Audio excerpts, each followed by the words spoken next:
কিশোরগঞ্জের নরসুন্দা নদীর পাড়ঘেঁষা নগরীর কাচারি বাজার, বটতলা, গুরুদয়াল কলেজ চত্বর থেকে আলোর মেলা, খড়মপট্টি জুড়ে নেতাকর্মীদের এসব মিছিলের গন্তব্য পুরাতন স্টেডিয়াম মাঠ। মাঠের ভিতরে নেতাকর্মীদের এই উচ্ছ্বাস, দীর্ঘ ৯ বছর পর নতুন নেতা পেতে যাচ্ছে জেলা বিএনপি। কাউন্সিলের মাধ্যমে গণতান্ত্রিক উপায়ে নেতা নির্বাচনের এই উৎসবে জেলার ১৩ উপজেলা ও ৮ পৌরসভার ২০৯০ জন কাউন্সিলরের পাশাপাশি হাওর বেষ্টিত এই জনপদের বিভিন্ন প্রান্ত থেকে বিএনপির তৃণমূলের নেতাকর্মীরাও জড়ো হয়েছেন এই মাঠে। আমাদের নেতা তারেক রহমানের নির্দেশে আমরা সকল কাজ শুরু করে দিয়েছি। আমাদের দল যে গণতান্ত্রিক চর্চায় অভ্যস্ত, এই মেসেজটা এই সম্মেলনটা আমাদেরকে দিচ্ছে। আমাদের তৃণমূলের নেতৃবৃন্দের কাছে আমাদের তারেক রহমানের প্রত্যাশা পৌঁছে দিতে হবে। আগামী দিনের যে নির্বাচন, সেই নির্বাচনে বাংলাদেশ জাতীয়তাবাদী দলের নেতাকর্মীকে সজাগ করতে হবে। বেলা 12:30টায় জাতীয় পতাকা উত্তোলন, দলীয় সঙ্গীতের মাধ্যমে ত্রিবার্ষিক সম্মেলনের উদ্বোধন করেন বিএনপি মহাসচিব মির্জা ফখরুল ইসলাম আলমগীর। পরে মনোমুগ্ধকর সাংস্কৃতিক অনুষ্ঠান পরিবেশিত হয়। উদ্বোধনী বক্তব্যে বিএনপি মহাসচিব বলেন, যাদের নতুন জন্ম হয়েছে, যারা ৭১ সালে ভিন্ন অবস্থানে ছিল, তাদের জানা উচিত বিএনপিকে কেউ ভাঙতে পারেনি। বিএনপি হচ্ছে সেই দল, যেই দল হচ্ছে ফিনিক্স পাখির মতো বহুবার চেষ্টা করা হয়েছে বিএনপিকে ধ্বংস করবার, বিএনপিকে ভেঙে ফেলবার, কিন্তু বিএনপিকে কেউ ভাঙতে পারেনি। দুপুরের পর শুরু হয় কাউন্সিলের দ্বিতীয় অধিবেশন। পুরো সম্মেলন স্থল কানায় কানায় পূর্ণ তখন।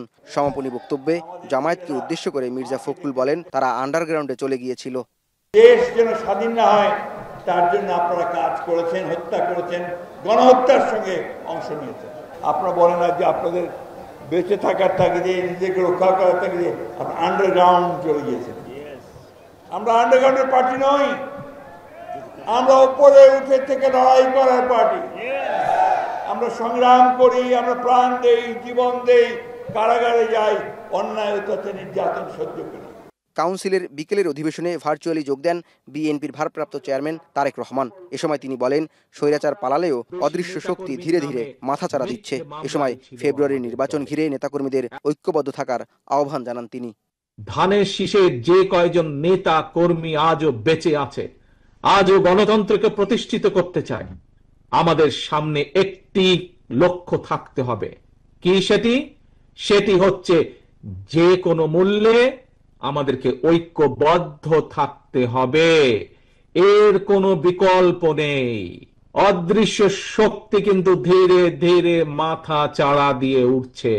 নিয়মিত এমন কাউন্সিল দলের অভ্যন্তরে যেমন গণতান্ত্রিক চর্চা অব্যাহত রাখবে, পাশাপাশি বিএনপি তারুণ্য নির্ভর নেতৃত্ব পাবে বলে মনে করছেন কাউন্সিলররা। 2024-এর 5 আগস্ট পরবর্তী সময়ে এমন বিভিন্ন জেলায় কাউন্সিল করছে বিএনপি। আর 5 মাসের মধ্যেই যখন ত্রয়োদশ জাতীয় সংসদ নির্বাচন অনুষ্ঠানের কথা রয়েছে, এমন সময় এই কাউন্সিলগুলো দলের ভিত্তি যেমন মজবুত করবে, তেমনি আসন্ন জাতীয় সংসদ নির্বাচনে দলকে বিশেষ সুবিধা দেবে বলে মনে করছে কিশোরগঞ্জের ত্রিবার্ষিক সম্মেলনে আসা এই অঞ্চলের তৃণমূলের নেতাকর্মীরা। কিশোরগঞ্জের পুরাতন স্টেডিয়াম মাঠ থেকে জাওয়াদ মাহমুদ, এখন।